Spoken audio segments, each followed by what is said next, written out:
নমস্কার, আপনারা দেখছেন ই বাংলা আজ। সঙ্গে থাকুন, ভরসা রাখুন।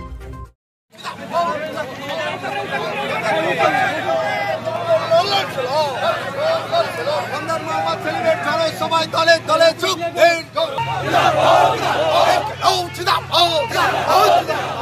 মোহাম্মদ সলিল আমাদের লাল লাল লাল লাল সালাম লাল সালাম মোহাম্মদ সলিল আমাদের লাল লাল মোহাম্মদ সলিল আমাদের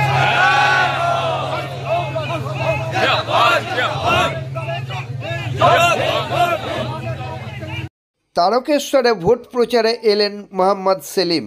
সিপিআইএম এর পক্ষে বিপ্লব মৈত্রের সমর্থনে তারকেশ্বরে এসে সিপিএম কর্মীদের উজ্জীবিত করলেন আগামী নির্বাচনের জন্য।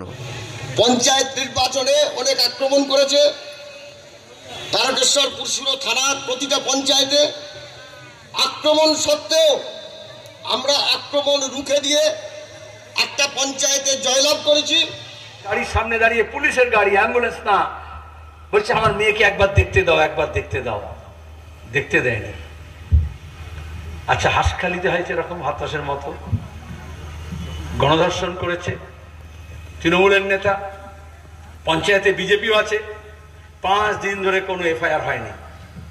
মমতা বললেন, যখন আমরা গেলাম হইচই হলো, তার মা যখন কাঁদতে কাঁদতে বলল পুলিশ বলেছে যদি এফআইআর করো তাহলে যারা ধর্ষণ করেছে তারা বলে দিয়েছে বাপের নামে ধর্ষণে কেস দেবো, ডায়েরি লিখে রেখে দিয়েছে।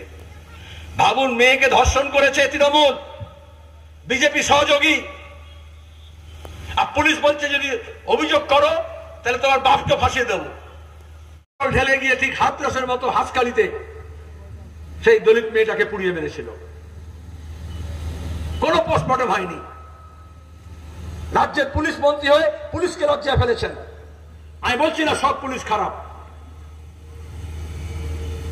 কিন্তু আলুর বস্তায় যদি একটা আলু পচে যায়, আমের ঝুড়িতে যদি একটা আম পচে যায়, তাহলে বাকিগুলোকে তো একটু সরিয়ে রাখতে হয়, নাহলে সব পচে যাবে। তাহলে কয়েকটা পুলিশ অফিসার এই পচা কাজ করেছে বলে আজকে দেখবেন পার্লামেন্টের ভোট হচ্ছে নির্বিঘ্নে হলো। এখনো পর্যন্ত 4 দফায় কেউ খুন হয়নি, শুধু কেতুগ্রামে একটা তৃণমূলকে খুন করেছে, তাই তো? যে খুন হয়েছে তার বউ বলল